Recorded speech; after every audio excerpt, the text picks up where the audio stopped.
if you don't know what you spend on a monthly basis, then you're kind of like aiming for a moving target, and therefore you're never gonna get there. So the way the math works is, and I'm gonna actually need to pull out my calculator for this. Hey everyone, it's your girl Rose. Welcome back to my channel. And today I want to talk to you about the 5 things I did to retire early at 33. I cannot believe I'm saying that, but honestly, it really struck me the other day just how different my life is from, say, 8 years ago. I mean, there was a point in my life where I had to wake up at 6 a.m. every single day, Monday through Friday. I was a slave to the paycheck. I lived paycheck to paycheck. I was $100,000 in debt. I had no idea what was going on with my finances, and living the life of freedom that I so wanted just seemed like this pipe dream, like this remote possibility. And today I'm actually living that dream. I get to travel the world with my dog Jupiter in my cute camper van, and maybe you can hear in my voice I'm a little bit congested right now because I got sick yesterday, and yesterday when I woke up sick, I didn't have to show up to work. I could wake up whenever I wanted. I didn't have a boss to call and have to call out of work. None of that. My time is my own, and I'm honestly so grateful for that. And I really wanted to share with you the 5 things I did to get here, because 8 years is not that long of a time. And so think about it, for you in 8 years, your situation can be completely different from what it is now. So let's have a heart-to-heart chat about what it really takes, because I don't think enough people talk about this. And you're just in time because I'm about to whip up some lunch in my little van kitchen. So come join me while I make something healthy and delicious, and let's sit down and have a chat. So I'm gonna make us a healthy grilled shrimp salad with orange vinaigrette. I'm gonna make the orange vinaigrette from scratch, and it's gonna be so fresh and delicious. I think it's about 100 degrees right now in California, so this is gonna be a very refreshing and light lunch. Okay, so let's start off by making the orange vinaigrette dressing. But basically I'm gonna jump right into the first thing that I did to retire early at 33, which is what all of you need to do in order to drastically transform your finances, which is that I got my head out of the sand. And what do I mean by that? Well, when I first graduated college, I was $100,000 in student loan debt. I lived paycheck to paycheck, and my student loan payments were almost $1,000 a month.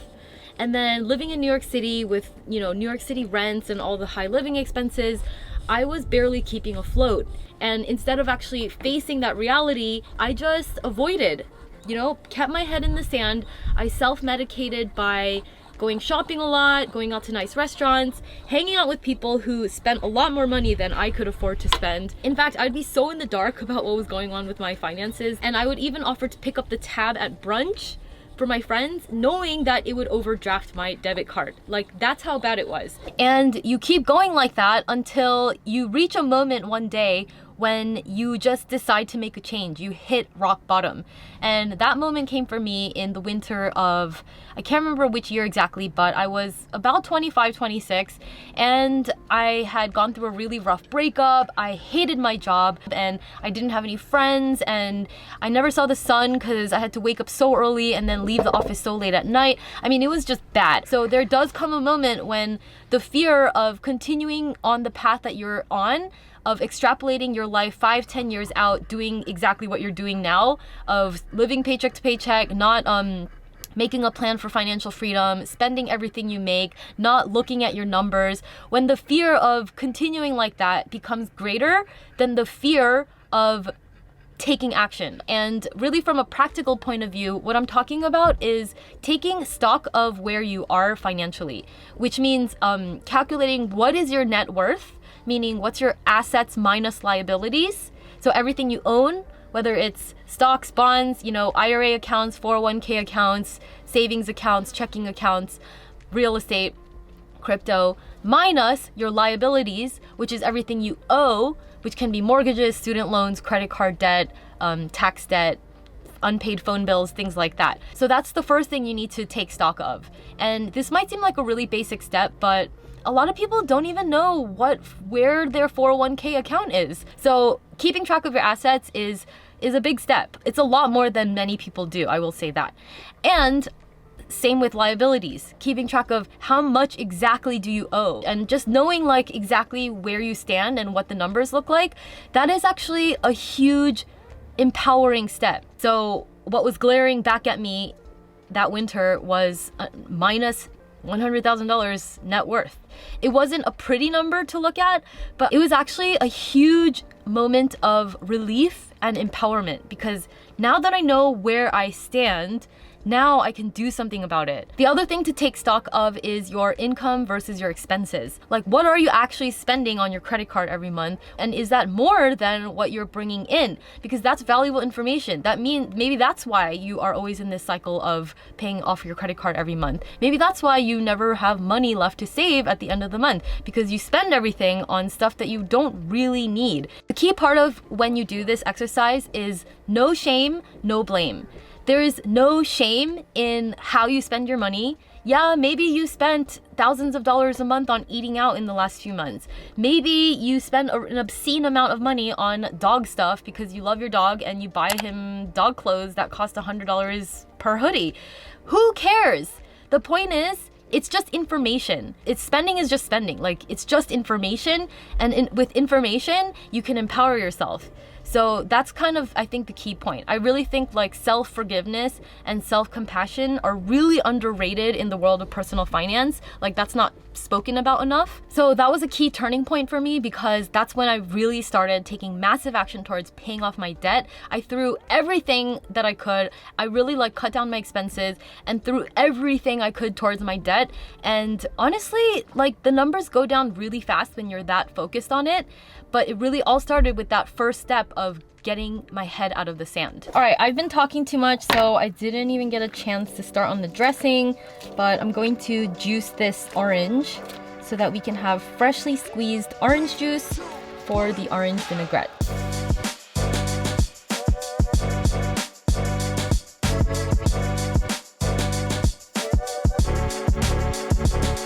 Okay, and now that the salad dressing is done, I'm ready to start chopping some vegetables and get right into the second thing that I did to retire early at 33, which was I upgraded my beliefs about money. So I know that might sound a little woo-woo, you know, upgrade money beliefs, what does that even mean? But if you think about it from kind of like a tech point of view, it's like an operating system. You know how iPhones operate on the iOS operating system and Androids operate on the Android operating system, and they can't talk to each other? And consider that the program of financial freedom is a program that your current operating system can't run right now. I mean, otherwise you'd have the results by now, right? It's really that simple. If you want to look at what your beliefs are, just look at what is in your life right now. And so if you constantly have lack and scarcity and debt and living paycheck to paycheck in your financial reality right now, it's because your current operating system is creating that. So if you want to create a new financial reality, you need to download a new operating system. I remember just a few weeks ago, I was sitting down with my friends in Las Vegas. They're a really cool couple. They're financially free and they're raising these two amazing kids. And whenever I visit them, we just sit around the dinner table talking about potential investment opportunities. Like, we talk about high level money things, and their 12-year-old daughter is just sitting around with us at the dinner table, just listening. And can you imagine when she is my age, when she's an adult, what is going to be her operating system compared to the operating system that I grew up with? So she's going to have a huge head start in life simply because of the operating system that she was lucky enough to inherit from her parents. And so maybe right now you don't see a path to freedom, and that's completely normal, because perhaps in your current reality of what you think is possible for yourself, the path to freedom doesn't exist. Not in that reality, but it exists in another reality. For example, just consider the fact that to some people, making $1 million is completely doable and within their realm of things that they do on a daily basis. Whereas for other people, making $100, working all day, hustling for that grinding hour by hour is their financial reality. So kind of from a more practical point of view, how do you actually upgrade that financial reality, especially if you didn't grow up around money and you don't have rich parents and you're just not around those kinds of people? Well, the first thing that I did was I read books. I read so many books, and it all started with that one book, Rich Dad, Poor Dad, that jump-started my whole journey. And in college, when my friends were all like watching Saturday Night Live in my dorm room and joking about funny things and smoking weed, I was a really serious kid, like working in restaurants to help pay my way through college and minimize the debt that I would have to take on. And I was reading books like Retire Young, Retire Rich by Robert Kiyosaki. These kind of books like planted certain seeds in my brain to create some new beliefs that were completely different from what I was born and raised with. So books are one way. They are cheap. Sometimes books are even free, and you can literally sit down with the most successful people in the world and they will tell you exactly how they think, how they see the world, and what they did to get there. Think and Grow Rich, that was pivotal for me as well. Like, these books are they're just gold. I just cannot overstate enough the financial reality, the upgrade that you can just download by simply reading a book. And no, watching a lot of TikToks is not gonna cut it. Sometimes just sitting down with a book in quiet, that is what it really takes. And honestly, these days, it's a lot more than a lot of people are willing to do, because you kind of need to have some focus and an attention span that is longer than 15 seconds. And you know, New York City is where a lot of successful rich people live. So just going to school there and doing internships and just being out and about exposed me to a lot of different people with much better money beliefs than I had, including the professor that I interned for in college, who was a real estate mogul on the side, and let me shadow him and intern for him. And I was able to really learn a lot about the way he thought about money and risk taking and investing through him. You know what they say about you are the average of the 5 people that you hang out the most with? I truly believe that. I don't think there's any way around it. Beliefs are so powerful. So whatever you can do to find people to hang around who have better money beliefs than you have is so important. I believe in you. You can do it. You can find a way to do it. You can first start with books like I did, and then just work your way up from there. All right, so the third thing that I did to retire early at 33 was I leveraged my strengths and uniqueness to increase my income exponentially. So I'd mentioned the book Think and Grow Rich before. It was really a turning point for me because he talks about the 13 steps to riches. All of these steps are important, but one of the steps that really made an impression on me was you have to make a specific plan of action to turn specialized knowledge into money. So general knowledge is not enough. You have to have specialized knowledge, and then you have to take that knowledge and turn it into action with the specific goal of acquiring money. And that was really helpful for me because it started forcing me to look for a specific way to actually make my dreams happen rather than just sit around vaguely hoping for something to save me. From that moment on, I started looking for a specific way to do this. And that is why I decided to start teaching personal finance online, start a YouTube channel, and eventually start selling online courses. And these are the things that increased my income exponentially and helped me make more money than I ever could have at my corporate job or with anything that was within the realm of my existing financial reality at the time. So that's step 3 for you. Make a specific plan to make a specific amount of money by a specific date and time. Make everything as specific as possible, otherwise it just remains a pie in the sky one day kind of dream. And the way to do this is first to start thinking about what is your unique strength. Like, what's your unique value proposition combined with what does the world need? That like sweet spot of the intersection of what you uniquely have to offer the world versus what the world needs is where your $1 million idea lies. And reminds me of a quote from Zig Ziglar. He's kind of one of the OGs of personal development. And his quote is, "You will get all you want in life if you help enough people get what they want in life." And like for me, it didn't look as easy as just starting a channel and just growing and starting to make a ton of money overnight. Like I actually started for 2 years. I did meetups in a little co-working office in Denver, Colorado for free for 2 years, not charging a single dime for my services, just giving free workshops and lectures about personal finance and investing to roomfuls of like 10 to maybe 20, 30 women. And that is what helped me gain my confidence and realize that I had this unique ability to teach people, to inspire people to take action. So sometimes you have to just throw spaghetti at the wall, try something, knowing that it might not succeed, but just to try it. And really, like, action is what brings clarity, not just sitting around in a room and being in analysis paralysis. I remember writing down, I think it was in 2018, I wrote down on a piece of paper after reading Think and Grow Rich that I will make $100,000 teaching people about personal finance and investing, and I will make this money by 2020. And that is the specific action plan that I set after reading that book. And lo and behold, that is exactly what happened. I actually made $250,000 in 2020 teaching people about personal finance and investing.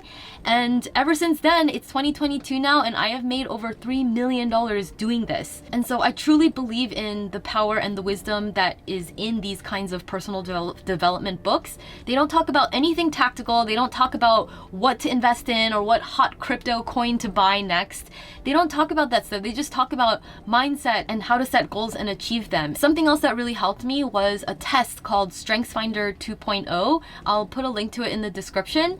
But if you're really at a loss as to what is your strength, like what you could potentially monetize in your unique skills and experiences to make a lot of money, then start with this test. But basically, the principle is that everyone is born with certain strengths that do not come naturally to other people, but it's hard for you to know what they are because they're just so natural to you. So to me, like, explaining complicated financial concepts and inspiring people through video, it just comes so naturally to me that I never thought that it was something that I could monetize, but it actually is. And there's definitely something that you have that you don't even know that is special, but it's something that can make you $1 million.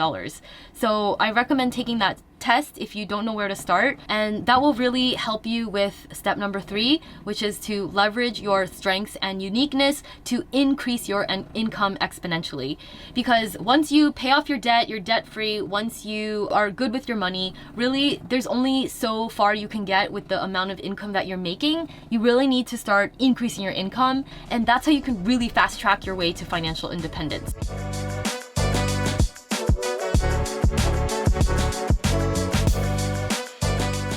Okay, vegetables are all chopped. Now I'm going to grill the shrimp and talk to you about the 4th thing that I did to retire early at 33, which was I kept my living expenses in check. You have to avoid lifestyle creep. So as soon as someone makes money, one of the first things that most people tend to do is get a bigger and better house, a bigger and better car, start traveling in nicer hotels. They immediately start upgrading all of their expenses to match their increased level of income.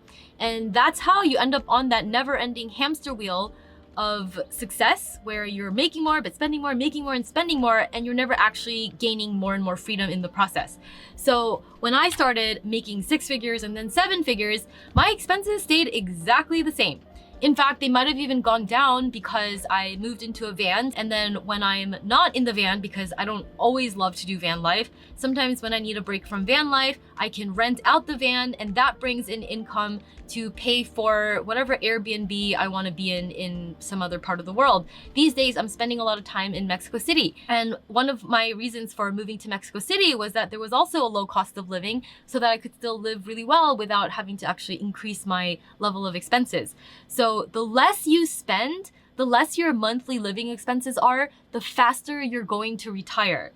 And so the first question to ask yourself is, if you want to retire early, is, well, how much are your living expenses? And therefore, how much do you need your asset base or your investments to generate for you passively in order for you to retire? If you don't know what you spend on a monthly basis, then you're kind of like aiming for a moving target, and therefore you're never going to get there. So the first thing to do is download a budgeting app like You Need a Budget, YNAB. That's the one that I swear by. But any sort of app that just helps you track what you spend every month, and also like kind of refine and reduce your expenses, adjust your expenses so that it's really like there's no excess fat in there. It's just really your necessities plus the few things that really make you happy. Once you kind of know what that number is, then you have something to work towards. But if you're just continuing to add more expenses and you just spend everything you make, then you are literally going to retire at age infinity. So the way the math works is, and I'm gonna actually need to pull out my calculator for this because my brain isn't really working that well right now, but let me just throw the shrimp on the grill. and get that going before we have this conversation. But basically, let's say you need $5,000 a month to live on. Then times 12, that is $60,000. You're gonna need $60,000 passively coming in from your investments in order to retire. And in order to generate $60,000 passively from your investments, assuming say a 5% return, then you would divide the $60,000 by 5%. Then you need an asset base of $1.2 million in order to retire. So you need $1.2 million of assets invested that are generating at least a 5% return for you annually in order to make that $60,000 passively from your investments every month. Once you know what you need monthly, then you can reverse engineer and know how much money you need invested. And the key to getting there faster is, if I needed $10,000 a month to retire, then it would have taken me a lot longer to get there. But since I only need $5,000 a month to live comfortably as a single person on my own with no one to take care of but a dog, I could retire very quickly by keeping my expenses low at $5,000 a month.